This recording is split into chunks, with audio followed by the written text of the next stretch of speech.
बिस्मिल्लाहिर्रहमानिर्रहीम, अस्सलामुअलैकुम नाज़रीन, आप देख रहे हैं दिला स्टार। मैं हूं यासिर रशीद और आज के प्रोग्राम में हमारे पैनल में मौजूद हैं एडिटर फोरम राना अजीम साहब, रोज़नामा 92 न्यूज़ कराची सईद खावर साहब और एडिटर इस्लामाबाद राव खालिद साहब, ब्यूरो चीफ इस्लामाबाद सुहेल इकबाल भट्टी साहब।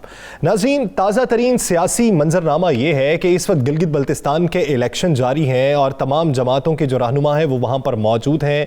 एक दूसरे पर तनकीद की जा रही है। दूसरी जानिब PDM को जो इत्तेहाद था उसमें कुछ दरारें पड़ती दिखाई दे रही हैं कि BBC उर्दू को हालिया दिए गए इंटरव्यू में बिलावल भुट्टो जरदारी का यह कहना था कि जब गुजरांवाला के जलसे में साबिक वज़ीर-ए-आज़म नवाज शरीफ साहब की जानिब से दो शख्सियात के बाकायदा तौर पर नाम लेकर इल्जामात लगाए गए तो मुझे धचका लगा, यानी मुझे उस वक्त हैरत हुई। इसका मतलब यह कि PDM के प्लेटफॉर्म पे एक नुक्ता नजर नहीं है, एक जाती राय आप दे सकते हैं उस प्लेटफॉर्म पर मौजूद होते हुए भी। तो क्या PDM के प्लेटफॉर्म से जाती राय देने का ये जो तजर्बा था ये कामयाब रहा? क्या PDM का इत्तेहाद बरकरार रहेगा? इसी हवाले से बात करने के लिए लीगी रहनुमा सायरा अफजल तारड़ साहिबा ने भी हमें ज्वाइन किया है। साहबा, बहुत शुक्रिया आपके वक्त का। सायरा साहबा, आपकी भी नजर से गुजरा होगा बिलावल भुट्टो जरदारी का इंटरव्यू, जिसमें उनका यह कहना था कि जब बाकायदा नाम लिए गए जलसे के अंदर तो मुझे उस वक्त हैरत हुई, धचका लगा, और साथ ही साथ उनका यह भी कहना था कि मैं ये चाहता हूं कि इसके सबूत मियां नवाज शरीफ पेश करें। तो उस पे क्या ये समझ लिया जाए कि ये ताबूत जो है उसमें आखिरी कील ठोंक चुके हैं, या फिर बिलावल भुट्टो जरदारी का ये जो बयानिया है ये उनका जाती है, आपका और है, PDM का और है? बहुत शुक्रिया जी। बस अनफॉर्चुनेटली पिछले कुछ अरसे से मैंने देखा है कि जब से PDM बनी है और ये तहरीक चल रही है आईन और कानून की बालादस्ती की, तो PDM के जितने भी लीडरान हैं या जो जितनी भी पार्टीज उसमें हैं, उनका जो भी कोई इंटरव्यू होता है या जो भी बयान होता है ना, उसमें आउट ऑफ कॉन्टेक्स्ट चीज को निकाल के हाईलाइट किया जाता है। जिस इंटरव्यू का आप जिक्र कर रहे हैं इसमें उन्होंने ये भी कहा है कि मियां नवाज शरीफ को हक हासिल है, जो बात वो कहना चाहें कह सकें। देखिए, मियां नवाज शरीफ का जो बयानिया है ना वो इस मुल्क की अवाम को पता है और वो हकायक पे मबनी है। इसमें कोई शक नहीं कि बिलावल की तरह बहुत से लोगों के लिए मियां साहब ने जब नाम लिए गुजरांवाले जलसे में तो उन सबको उतनी हैरानगी हुई होगी जितनी कि बिलावल साहब को हुई है, शायद हमारी अपनी पार्टी के लोगों को भी हुई हो। लेकिन मसला ये है कि ये जो उन्होंने कहा है कि हम इंतजार करेंगे कि सबूत पेश करें, तो वो जाहिर है वो सबूत तो मेरा ख्याल है मियां साहब ने क्या पेश करने हैं पूरे पाकिस्तान की आवाम को पता है, एक एक बंदे को पता है कि उस दिन RTS कैसे बैठा। मतलब ये बात कोई अकेली हमने तो नहीं की, मियां नवाज शरीफ ने सिर्फ उस दिन कुछ अशखास का कुछ का नाम दिया। ये बात सारों को पता है और मेरा नहीं ख्याल कि जो उनका है, और ये PDM बिल्कुल आपको अच्छा एक सवाल का जवाब दे दीजिएगा। आपने कहा कि पूरे पाकिस्तान को पता है कि ये सारे मामला हुए जो मियां मोहम्मद नवाज शरीफ कह रहे हैं, तो क्या बिलावल जो है वो पाकिस्तान का हिस्सा नहीं है पीपल्स पार्टी के? वो इस वक्त सब कुछ वही है। उसने क्या कहा? उन्होंने कहा मुझे हैरानगी हुई। उन्हें हैरानगी हुई और मैंने मियां नवाज शरीफ साहब से कहा कि इसके सबूत दें। अगर सबूत इस सूरत में मांगे जाते हैं जब पता ना हो, जब यकीन ना हो। जब यकीन हो तो सबूत नहीं मांगे जाते। मुझे ये लगता है कि बिलावल साहब ने जो भी कहा वो उनकी जाती राय है। आपको याद है उन्होंने क्या कहा था कोयटा के जलसे में? उन्होंने कहा बहुत सारी कियास सराहियां हो रही हैं कि पीपल्स पार्टी छोड़ देगी, चली जाएगी। पीपल्स पार्टी 2 कदम आगे तो जा सकती है, PDM में पीछे नहीं हट सकती।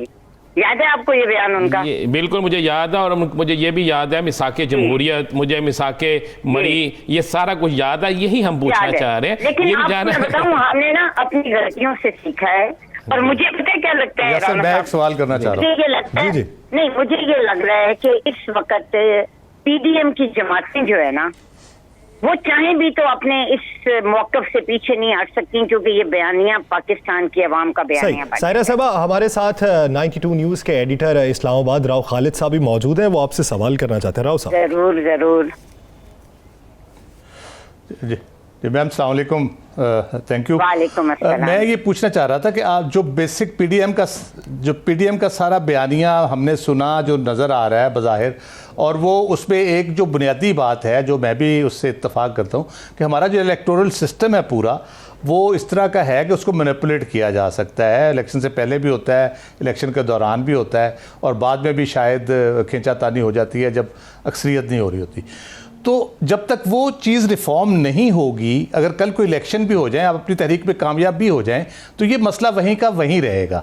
तो उस चीज़ के ऊपर आप किस हद तक कोशिश कर रहे हैं पीडीएम के अंदर, या गवर्नमेंट के साथ मिलके, या इलेक्शन कमीशन के साथ मिलके, ताकि इस सिस्टम को बेहतर बनाया जाए? वो नहीं ठीक होगा तो कल को आप हुकूमत में होंगे, फिर यही काम शुरू हो जाएगा जैसे 2014 में हुआ था।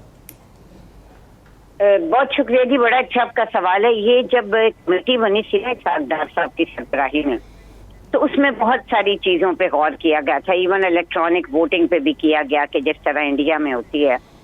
अब मसला ये है कि जो आप बात कर रहे हैं ना, देखें, अगर तो सिस्टम तो हमें बेहतर करना है, लेकिन अगर हम कुछ इदारों का किरदार जो है वो महदूद कर दें। अब इस दफा हमें एतराज क्या था? एतराज हमें ये था कि हिफाजत के लिए अगर कुछ लोगों को मामूर किया गया तो उनका काम पोलिंग स्टेशन की हिफाजत है। उनका काम ये नहीं है कि वो बैलेट बॉक्स के ऊपर खड़े हों और लोगों को बताएं कि ये ना करें और इस पे मोहर लगाएं। तो मुझे लगता है कि इसमें अगर इवन मौजूदा प्रोसेस जो हमारा है, इसमें हम हर इदारे का रोल तयन कर दें और इलेक्शन कमीशन को स्ट्रेंथन करें। देखें, इलेक्शन कमीशन में ऐसे लोग लगाएं, उसको ऑटोनमस करें और उसके फैसलों के हम पाबंद हो। यहाँ पे क्या होता है, आरओ को अंदर घुस के लोग मार देते हैं। जो डिस्ट्रिक्ट सेशन जज, जो डिस्ट्रिक्ट रिटर्निंग ऑफिसर होता है, उसका ये मजाल नहीं होती कि वो कोई फैसला करे। मैं आपको अपना जाती एक्सपीरियंस अच्छा, इसमें सायरा साहब एक और सवाल है ताकि मुख्तसर करें। बिलावल भुट्टो ने इंटरव्यू में ये भी कहा है कि इमरान खान को की हुकूमत लाने की जिम्मेदारी किसी शख्स पर नहीं डाली जा सकती। क्या ये भी उनका जाती, अगर उनकी सारी चीज़ें जाती राय हैं, तो फिर वो उनका भी ये कहना है कि मियां नवाज शरीफ का जो बयान है ये उनकी जाती राय है, पीडीएम का एजेंडा नहीं है?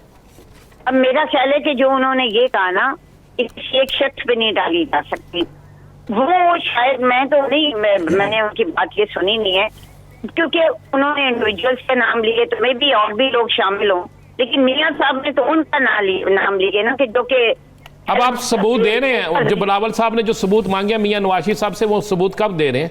मैं कहती हूँ बिलावल साहब को मैं अपने हल्के के सबूत दे देती हूँ। मेरे पास वीडियोस मौजूद है, मेरे पास लोग खड़े हुए मौजूद हैं जो बैलेट बॉक्स के ऊपर है, मेरे पास मौजूद है कि जो मोहरें लगा रहे हैं। वो तो जो नाम लेके इल्जामात लगाए गए, वो तो उनकी बात हो रही है।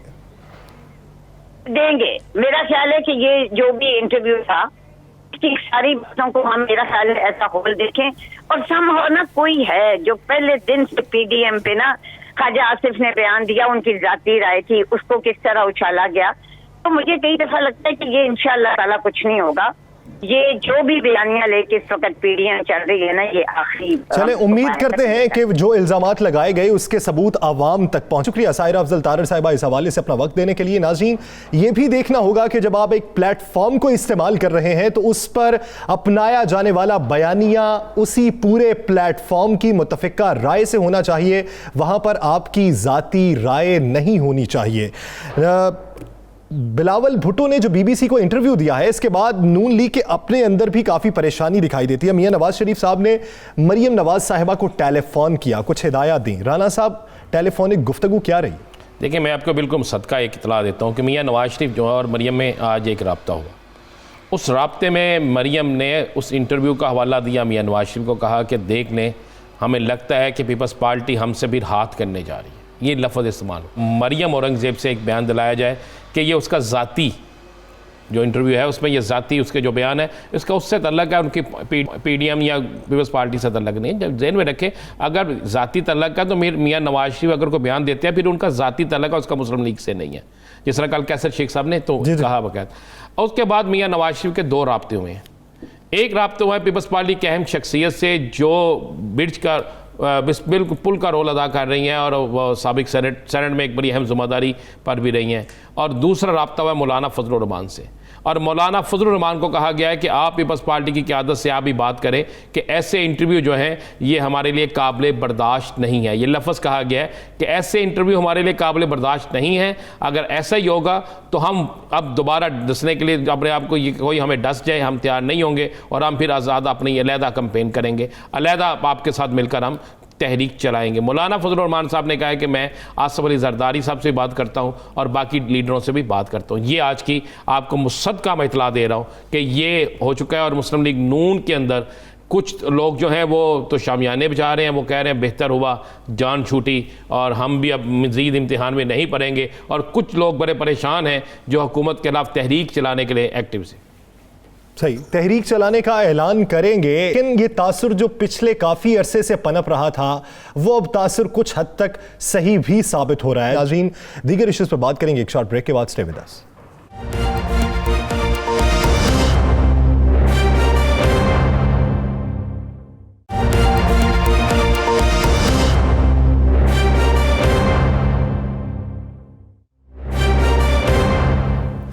Welcome back. नाज़रीन, मियां मोहम्मद नवाज शरीफ का नून लीग के अरकान असम्बली से इस्तीफ़ा लेने का फैसला, इस हवाले से हिदायत भी दी गई हैं, इस हवाले से आइंदा की हिकमत अमली भी तरतीब दी गई है। एक जानिब जमीयत उलमा इस्लाम फे का भी मुतालबा है कि इस्तीफ़े दिए जाएँ, दूसरी जानिब अब नून लीग की हिकमत अमली क्या होगी, इस मंजरनामे पर बात करते हैं और इसका मुस्तकबिल क्या दिखाई दे रहा है हमारे तजियाकारों की नज़र में। राना साहब, नवाज शरीफ साहब आइंदा के लिए सोच क्या रहे हैं? एक जानिब पाकिस्तान पीपल्स पार्टी एक कदम पीछे हटती दिखाई दे रही है, तो क्या इस्तीफे के मामले पर मुस्लिम लीग नून जो है वो जमीयत उलमा इस्लाम के मौक़िफ़ की हामी होगी? देखिए नहीं यासर, बिल्कुल इस तरह नहीं होगा। मुस्लिम लीग नून जो है वो जो प्लानिंग कारी मैं आपको बता देता हूँ, लाहौर के जलसे से तीन दिन पहले लाहौर में एक मीटिंग होगी। उस मीटिंग के अंदर मियाँ नवाज शरीफ जो है वो ख़िताब करेंगे और उस मीटिंग में कहा जाएगा कि जनाब चूँकि सकूते ढाका भी जो है वो दिसंबर के महीने में हुआ था, 16 दिसंबर को हुआ था, लिहाजा अब सकूते ढाका की जगह से इसके नाम दिया जाएगा सकूते इलेक्शन को ज़ब्त करना, या कोई ऐसा नाम दिया जाएगा। वैसे वो सकूते ढाका का रेफरेंस देंगे कि ये भी एक सकूते ढाका की तरह है कि यहाँ पर भी इलेक्शन को ज़बरदस्ती इस तरह 2 नंबरी की गई है। जो उनकी मौक़िफ़ है वो उसको लाएंगे और उस पर वो कहेंगे कि तमाम लोग जो हैं लाहौर जलसे से पहले अभी अपने इस्तीफ़े जमा कराएं। इसके लिए बाकायदा 4 टीमें तश्कील दे दी गई हैं जो अरकान असम्बली से इनके राब्ते करेंगी, उससे पहले उनका जहन बनाएंगी, उनको मुतमिन करेंगी, उनको राज़ी किया जाएगा और उसके बाद मियां नवाज शरीफ को रिपोर्ट दी जाएगी कि तमाम अरकान असम्बली राज़ी हैं, वो इस्तीफ़े देने के लिए तैयार हैं और किस तरीके से उनसे इस्तीफ़े लिए जाएंगे। वहाँ पर एक ही किस्म की तहरीर लिखी गई होगी और उस तहरीर को जो लिखा गया होगा उसके नीचे सिर्फ उन अरकान असम्बली के साइन होंगे और दीगर जो प्रोसीजर होगा वो होगा। और ये सारी तैयारी जो है लाहौर जलसे से 3 दिन पहले होगी और इसके लिए बाकायदा जो 4 टीमें तश्कील दी गई हैं वो चारों लोग वो हैं जो मियां नवाज शरीफ के राइट लेफ़्ट जो होते हैं, जो उनके करीब तरीन हल्के जो लोग हैं उनके। अब उनकी तरफ से उस जलसे से पहले क्या रिपोर्ट आती है?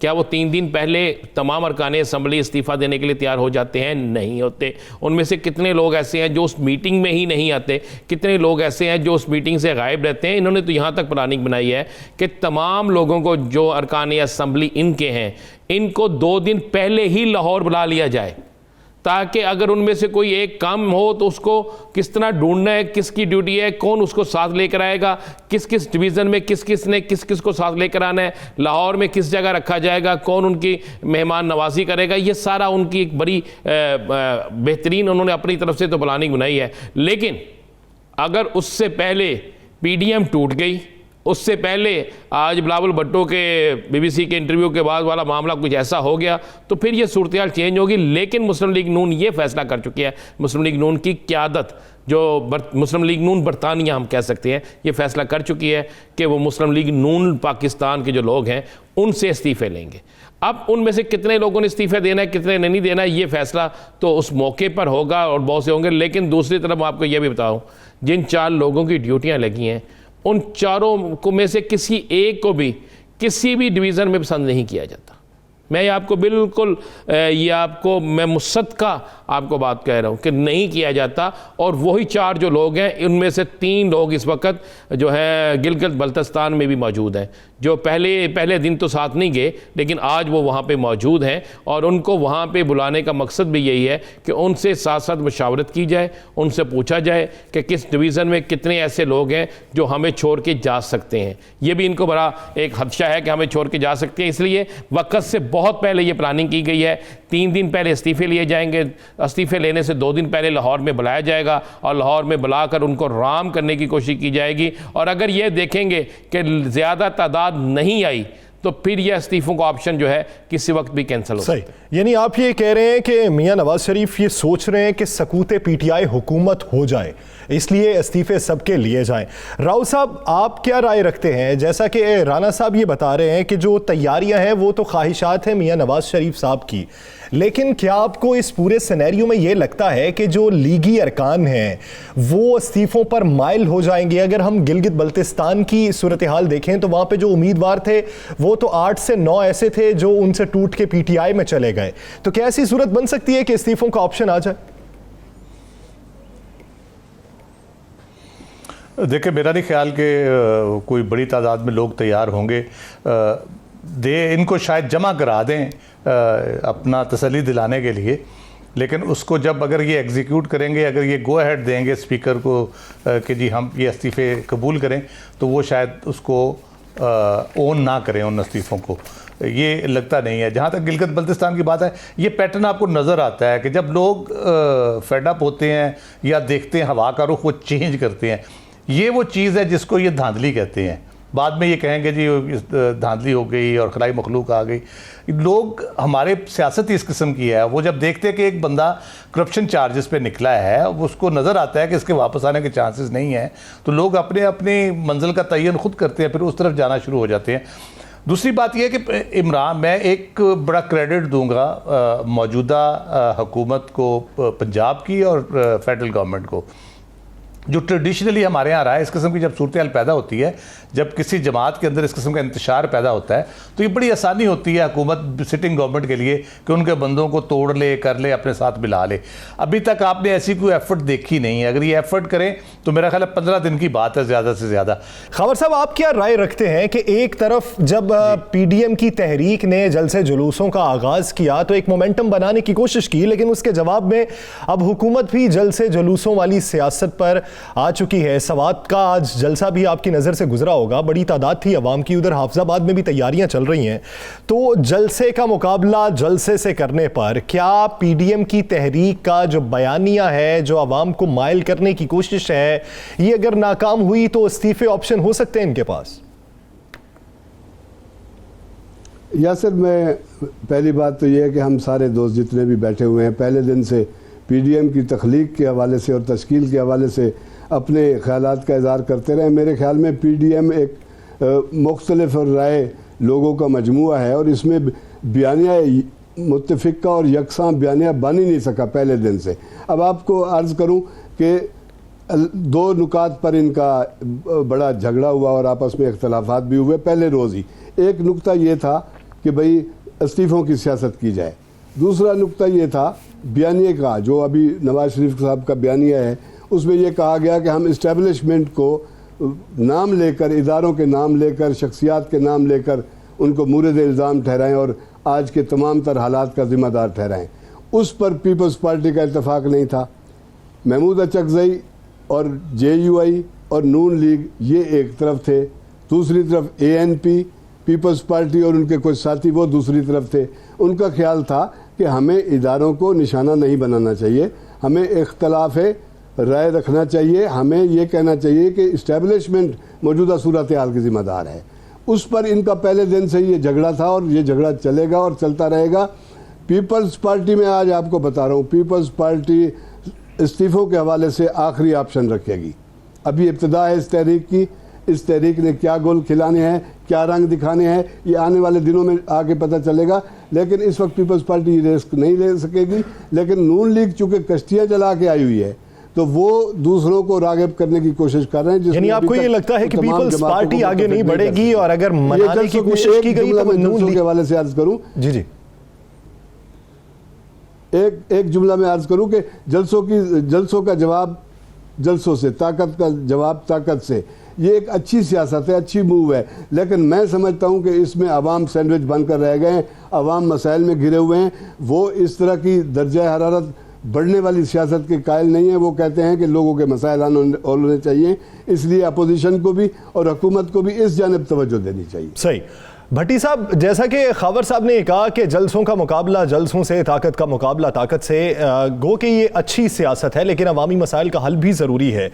जलसों का जवाब जलसों से तो दे दिया जाएगा, लेकिन जो इत्तेहादी हैं, जिनके तहफ़्फ़ुज़ात हैं, क्या वो तहफ़्फ़ुज़ात दूर हो जाएंगे? दूसरी जानिब महंगाई बढ़ रही है, गंदम की शॉर्टेज थी, उसका भी अभी तक सही से अंदाज़ा नहीं लगाया जा सका। पहले 14 लाख टन कही जाती रही, फिर 18 लाख टन किल्लत की बातें होती, 29 लाख वाला बयानिया आ गया है। एक ऐसी हुकूमत जो अपने इत्तेहादियों को नहीं मना पाई और दूसरी जानिब गंदम के शॉर्टफॉल का जिसे सही तरीके से अंदाज़ा नहीं हो सका, वो इस भंवर से निकलेगी किस तरीके से? यासिर देखिए, यही वो एक ग्रेस पीरियड था वफाकी हुकूमत के पास इब्तदाई 2 सालों का, जब वो अपनी कारकर्दगी बेहतर बना सकते थे, अपने दावों और नारों के मुताबिक अभी अवामी तवक्कुआत पर पूरा उतर सकते थे। लेकिन बदकिस्मती के साथ कुछ वज़रा की नलायकियों और नाअहलियों की वजह से हुकूमत ने अपने लिए बहुत से खुद बहरान पैदा कर लिए। नोटिस दर नोटिस लिए गए, लेकिन कोई बड़ा ब्रेक थ्रू ना हो सका और अवाम आज सरापा एहतजाज है। हर शोबे के अंदर महंगाई का राज है। इस दौरान अपोजिशन ने अल्टीमेटली खड़े होना ही था। वो अपोजिशन जो अदालतों में और नैब की कार्रवाइयों तक महदूद थी, उसने एक प्लेटफॉर्म पर इकट्ठे हुई और पहले राउंड के अंदर ये बात मानना पड़ेगी कि हुकूमत को परेशानी से उन्होंने लाहक किया। हुकूमत ने उस परेशानी के नतीजे में अवाम के लिए कुछ अब इक़दाम करना शुरू किए हैं। फलाही मनसूबों के हवाले से, तरक्याती मनसूबों के हवाले से थोड़ा सा तवज्जो बेहतर हुई है। लेकिन अपोजिशन का और बिलखसूस पीडीएम का दूसरा राउंड शुरू होने की तैयारी है। हतमी राउंड उन्होंने अपना शुरू करना है दिसंबर में। लेकिन इस मौके के ऊपर जो आपका सवाल था, क्या हुकूमत इत्तेहादियों को मना पाएगी, तो उसके इत्तेहादियों किसी सूरत में, जब हम अपनी हिस्ट्री पर नज़र दोहराएं, जब हुकूमत अवाम को तवक्कुआत पर पूरा उतर ना रही हो, मुश्किल सूरत हाल में हो, किसानों के ऊपर लाठी चार्ज हो रहा हो, आटा लोगों की ख़रीद से बाहर जा रहा हो, बाकी चीज़ें ख़रीदना मुश्किल हो रहा हो, तो इत्तेहादियों के लिए उस वक्त हुकूमत के साथ खड़ा होना मुश्किल हो जाता है, जब उनके अपने तहफ़्फ़ुज़ात भी हों और मुतालबात भी पूरे ना हो रहे हों। सिर्फ 2 चीज़ों की मैं निशानदेही ज़रूर कराऊँगा। गंदम का मामला एक तरफ, कोई मामला चावल के किसानों का नहीं उठा रहा। ये नवंबर का महीना बहुत क्रिटिकल है। प्राइवेट सेक्टर और एक्सपोर्टर बहुत एक्सप्लॉइट कर रहे हैं बुरी तरह से लोगों को। वो पाकिस्तान की टॉप क्वालिटी की एक्सपोर्ट क्वालिटी का चावल, जिसकी कीमत 2600 रुपये फ़ी मन होनी चाहिए थी, 2000 रुपये पे शुरू हुई और अब वो कुछ लोगों के गठजोड़ से वो 1800 रुपये फ़ी मन तक आ चुकी है, जबकि उसकी कीमत कम अज़ कम 3000 होनी चाहिए, क्योंकि उसके अंदर पास्को का रोल नहीं है। हुकूमत सपोर्ट प्राइस नहीं फिक्स करती, वजारत नेशनल फूड सिक्योरिटी सोई हुई है और किसान सरापा एहतजाज हैं। जो हालिया एहतजाज हुआ लाहौर के अंदर, उसके अंदर चावल के किसान भी मौजूद थे, उसकी जानिब तवज्जो नहीं दी जा रही और हम एक खतीर ज़र मुबादला कमाते हैं चावल की एक्सपोर्ट से, और यहाँ पर मिसमैनेज हो गया तो वो किसान भी रुल जाएगा। उसके बाद हम गंदम की बात करते हैं। गंदम के किसानों के ओवरऑल उसके हवाले से इत्तेहादी जमातें भी उनको सपोर्ट कर रही हैं। हुकूमत के लिए मुश्किल बनेगी आने वाले दिनों में। अब तक कई नोटिस लिए गए हैं और गुज़श्ता हफ्ते एक और नोटिस लिया प्राइम मिनिस्टर इमरान खान साहब ने वफाकी कबीना के सामने, जिसकी दस्तावेज हमें मसूल हुई कि प्राइम मिनिस्टर ने डायरेक्शन दी थी अप्रैल में कि गंदम की किल्लत है, तमाम तर पेपर रूल्स, तमाम तर कवायद ज़वाबित को आप बलाए ताक रखें। इस्तिस्ना दिया गया, फ़ौरन गंदम लाएं। पहली खेप पहुंची सितंबर में। प्राइम मिनिस्टर ने सवाल उठाया है, अरकान अब सवाल उठा रहे हैं कि जब हमारे पास शॉर्टेज हो सकती थी दिसंबर 2019 तक, क्यों हमने गंदम एक्सपोर्ट करते रहे सब्सिडी देकर? उन लोगों को कैफे किरदार तक आज पहुंचा चुके होते तो आज ये मुश्किल सूरत हाल न होती। अब हम इंक्वायरियां कर रहे हैं और अब कहा गया है कि हमें 12 की बजाय 18 नहीं 29 लाख टन हम गंदम दरामद करेंगे, जिसके ऊपर 120 अरब से जायद लगभग हमारे पैसे खर्च होंगे तमाम ड्यूटीज टैक्स छोड़ने के बाद। यानी खुद इन्हिसारी से ये जो गैर मुल्की इन्हिसारी तक का सफर है, ये काफी तकलीफ दे सफर है। ये अगर हम जिस चीज में खुद कफील थे अब उसी पे दूसरों पे इन्हसाने लगेंगे तो इससे ज्यादा तकलीफ दे बात क्या होगी? ये सोचना होगा हुकूमत को, ये मामलात हल करना होंगे, इत्तेहादियों को मनाना होंगे, तभी अपोजिशन के मौकिफ को किसी हद तक रद्द किया जा सकता है। नाज़रीन, दीगर चीज़ पर बात करेंगे एक शॉर्ट ब्रेक के बाद। Stay with us.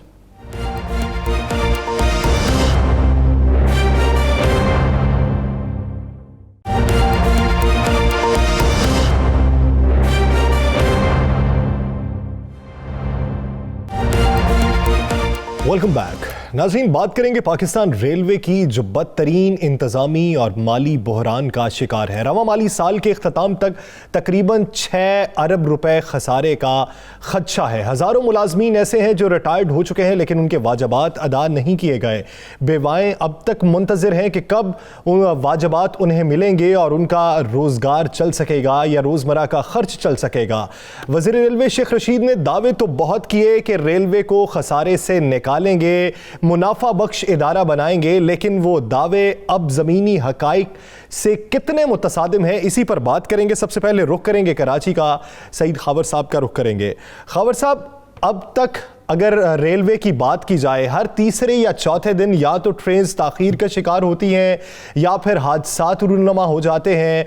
अभी तक इंतज़ामी माली बहरान से आप बाहर नहीं निकल पाए, तो आप उसे मुनाफा बख्श कैसे बनाएंगे?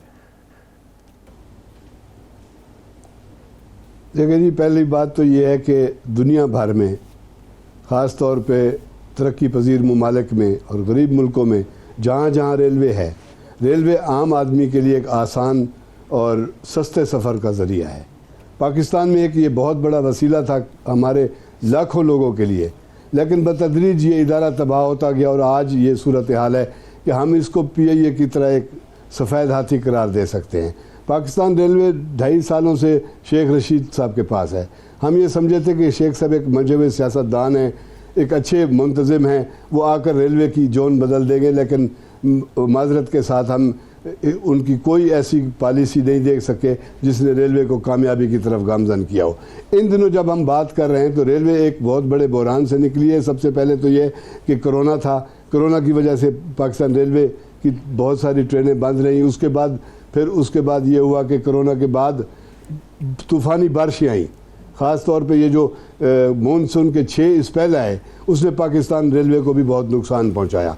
ट्रैक भी डूब गए और इसके अलावा हादसात जो हैं वो खालिसतन बद इंतज़ामी की मिसाल हैं। अफसर माफिया ऐसी बेलगाम है रेलवे की कि वो अपने मामलात ठीक करने के लिए तैयार नहीं है।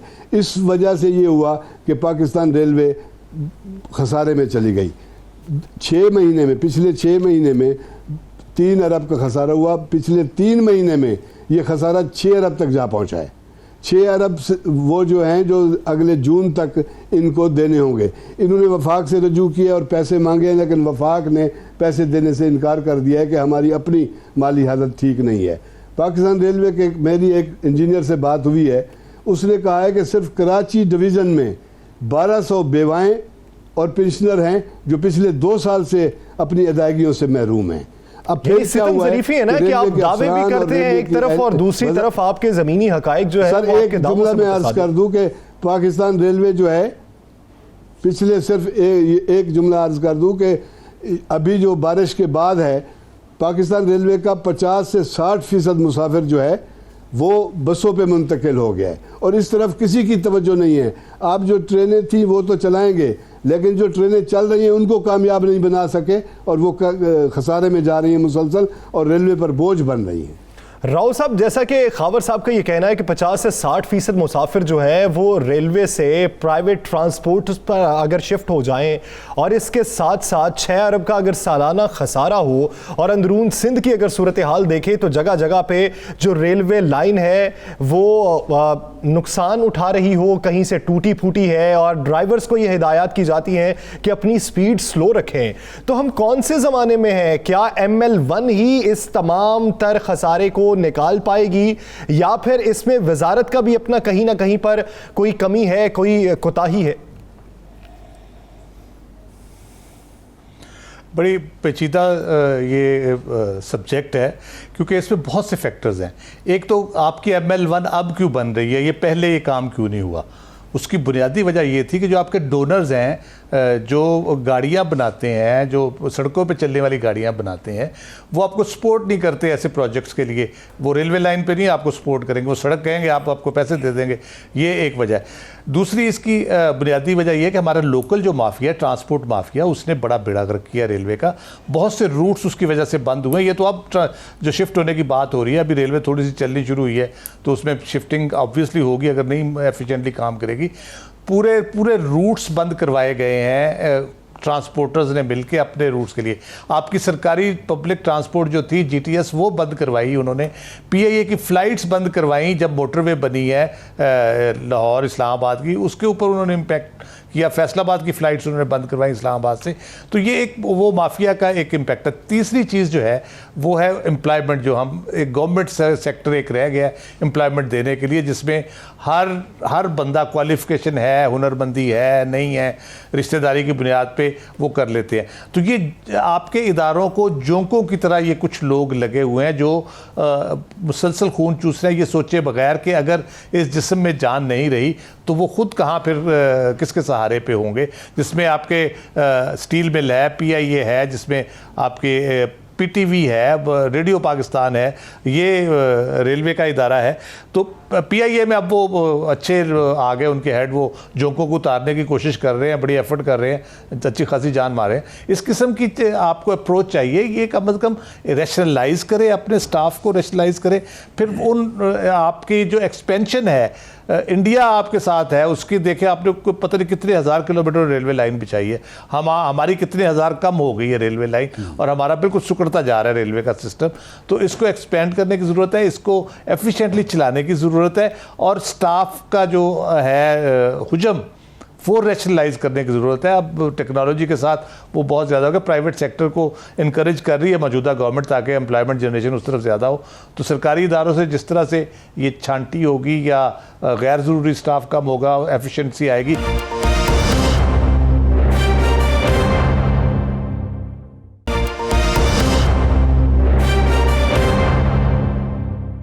राना साहब, क्या समझते हैं कि रिटायर्ड मुलाजमीन का कसूर क्या है कि उन्हें वाजबात नहीं दिए जाते, तारीख पे तारीख दिए जाते हैं। वज़ीर रेलवे शेख रशीद ने कई बार मुज़ाकरात किए और उन्हें यह कहा कि आपकी अदायगियाँ हो जाएंगी, लेकिन आज तक अदायगियाँ ना हो सकी।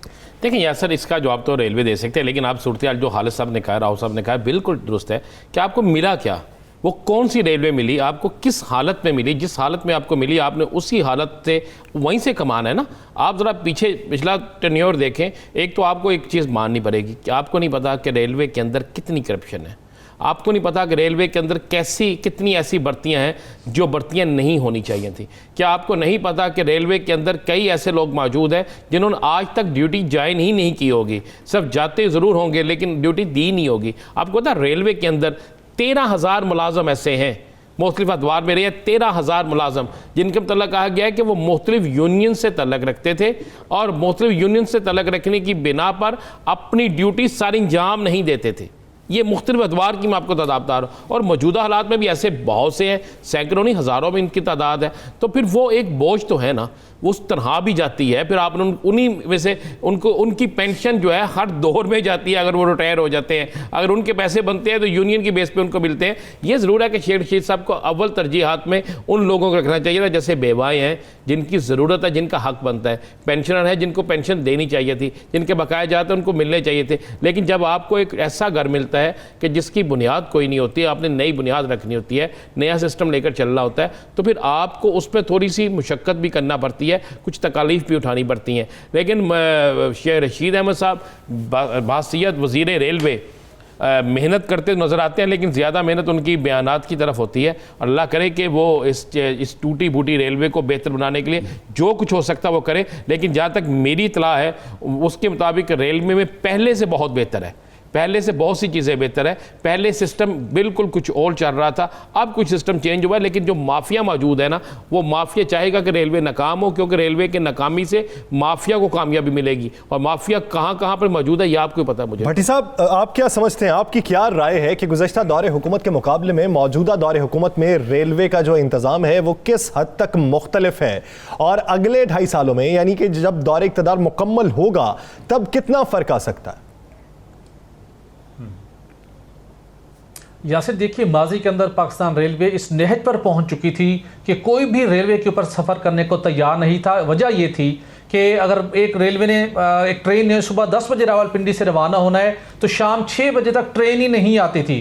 पूरे मुल्क के अंदर ट्रेनें अपने औकात पर नहीं चलती थी, सारा दिन ब्रेकिंग न्यूज़ चलती थी। लेकिन अब फ़र्क ये ज़रूर हुआ है कि उस खसारे को एक कहीं ब्रेक लगाई गई है और ट्रेनों के जो औकात कार हैं उसके मुताबिक ट्रेनें चल रही हैं, सफाई का निज़ाम भी कुछ बेहतर हुआ है। लेकिन असल मामला बहुत गंभीर है। गुज़श्ता हफ्ते वफाकी हुकूमत ने पाकिस्तान रेलवे की तंजीम नौ का जो हतमी प्लान है वो मंजूर कर लिया है, जो कि डॉक्टर इशरत हुसैन के सरबराही में एक कायम कमेटी ने तैयार किया। बहुत ज़ख़ीम ये प्लान है, लेकिन उसके चीदा निकात आपके साथ शेयर करता हूँ, जो कि पाकिस्तान तहरीक इंसाफ की हुकूमत के ख़त्म होने तक अगर उसके ऊपर इम्प्लीमेंटेशन स्टार्ट हो गई तो आने वाले सालों में शायद रेलवे बेहतर सूरत हाल में नजर आए अगर उनके ऊपर इन लेटर एंड स्पिरिट अमल हुआ। पहले उन्होंने कहा है कि पाकिस्तान रेलवे के अंदर पॉलिटिकल इंटरफेरेंस बहुत ज़्यादा है। खुद लिख रहे हैं मौजूदा दौर हुकूमत के अंदर उनके एक प्राइम मिनिस्टर के मुशीर कि उसको जो वजारत का रोल है पाकिस्तान रेलवे के ऑपरेशन में उसको ख़त्म किया जाए। उसके बाद उसके बोर्ड के अंदर एक्सपीरियंस एफिशिएंट लोगों को लाया जाए। तीसरा, जो सरकारी भर्तियों का अमल है फौरी तौर पर रोका जाए और पाकिस्तान रेलवे की तंजीम नौ के ऊपर ML1 मनसूबे के तहत जो रकम खर्च होनी है वो खर्च होने के बाद रेलवे को अपने पांव पर खड़ा किया जाए। और जो हमारा सरकारी ढांचा है ये मुस्तकबिल में भी रेलवे को मुनाफा बख्श चलाने के काबिल नहीं है, लिहाजा अब ये हल तजवीज़ किया गया है कि इसको इन्वेस्ट करें, इसको स्ट्रेंथन करें, प्रॉफिटेबल बनाएं और उसके बाद इसको प्राइवेटाइज कर दें या पब्लिक प्राइवेट पार्टनरशिप के तहत चलाएं ताकि दोबारा ये सफ़ेद हाथी ना बने। माजी की हमारी रिवायत है और बदकिस्मती के साथ सरकारी इदारों के अंदर अब ये एक रिवाज बन चुका है कि बस सरकारी नौकरी मिल जाए, आराम से हाथ पे हाथ रख के बैठने हैं और उन वसाइल को नोचना है। कुछ लोगों की ये एक अप्रोच बन चुकी है। इस अप्रोच को ख़त्म करने की ज़रूरत है। दुनिया के जदीद तकाज़ों के मुताबिक दुनिया में हर तरफ भी रेलवे जो है वो आपका मुस्तनद ट्रांसपोर्ट सिस्टम होता है, रेलवे ही आपका मुनाफा बख्श इदारा होता है, रेलवे के ही जरिए अक़वाम जो है वो ट्रांसपोर्ट में तरक्की पाती हैं। तो ये बुनियादी उसूल है, बुनियादी नुक्ता है कि रेलवे का निज़ाम बेहतर हो सके। नाज़रीन, आगे बढ़ेंगे और बात करेंगे मुल्क में जारी महंगाई के हवाले से। हुकूमतों के नोटिस पे नोटिस, एक्शन पे एक्शन, लेकिन महंगाई जूं की तूं करार है, जिसका आज कुछ इजहार मरीम नवाज ने भी स्कर्दू में जलसे से खिताब करते हुए कहा कि वज़ीर आज़म जब ये कहते हैं कि मैं इस चीज़ पर नोटिस लूँगा वही चीज़ महंगी हो जाती है। राना साहब, इस वक्त जो सूरत हाल है, माफिया किस हद तक मजबूत है? अवाम कब तक माफिया की गर्दान सुनती रहेगी और ये महंगाई बर्दाश्त करती रहेगी? देखिए यासर, माफिया तो इस कदर मजबूत है कि वज़ीर आज़म पाकिस्तान के तमाम तर एहतियारात, अहकामात, हदायत, इन तीनों के बावजूद भी किसी एक चीज़ पे कमी नहीं हुई। देखिए, सहूलत बाज़ार लग गए, ये हल नहीं है। सहूलत बाज़ार हल नहीं है। हर गली में 5, 6, 10, 20 दुकानें मौजूद होती हैं। सहूलत बाज़ार पूरे पाकिस्तान को कवर नहीं कर सकता। मामला तो ये है कि क्या माफिया इतना तगड़ा है कि सहूलत बाज़ार लगाने पड़ गए? वज़ीर आज़म पाकिस्तान को जो रिपोर्ट मिली है उसकी रोशनी में बिल्कुल वाज़े कहा गया है कि आप जब भी ऐलान करते हैं तो आपके नीचे ब्यूरोक्रेसी और कुछ वज़रा, ये लफ्ज़ मैं आपको बता रहा हूँ, ब्यूरोक्रेसी और कुछ वज़रा जो है वो उस चीज़ पे कान नहीं धरते और उस काम को करने की बजाय उसको डिले में ले जाया जाता है। और एक ऐसा माफिया जो आपकी हुकूमत को नाकाम करना चाहता है, जो ज़हीरा अंदोज़ है, जो महंगाई को लेकर आते हैं, वो माफिया आपके वज़रा और आपकी ब्यूरोक्रेसी तक पहुंच चुका है और उनके साथ उनके ऐसे गहरे रवाबत है, ऐसे गहरे तलकत बन चुके हैं कि कोई किसी सूरत में भी ये जो चीज़ें हैं महंगाई कंट्रोल होती नज़र नहीं आती। इसी बिना पर आप वज़ीर आज़म पाकिस्तान ने कुछ फ़ैसले किए हैं और मैं आपको बता दूं अगले हफ्ते के अंदर ये जो नेक्स्ट वीक आ रहा है ना, इसमें एक तो पंजाब के अंदर मज़ीद तब्दीलियाँ होंगी, कुछ KPK में तब्दीलियाँ होंगी वजारतों में, और उसके बाद कुछ बड़े तगड़े ब्यूरोक्रेट्स जो हैं इन्हें बड़ा बेहतरीन तरीके से खुड्डे लाइन लगाया जाएगा। और उसके बाद जो तजावीज़ उनके पास आई हैं वज़ीर आज़म पाकिस्तान के पास, उनकी रोशनी में महंगाई को कंट्रोल करने के लिए काम किया जाएगा।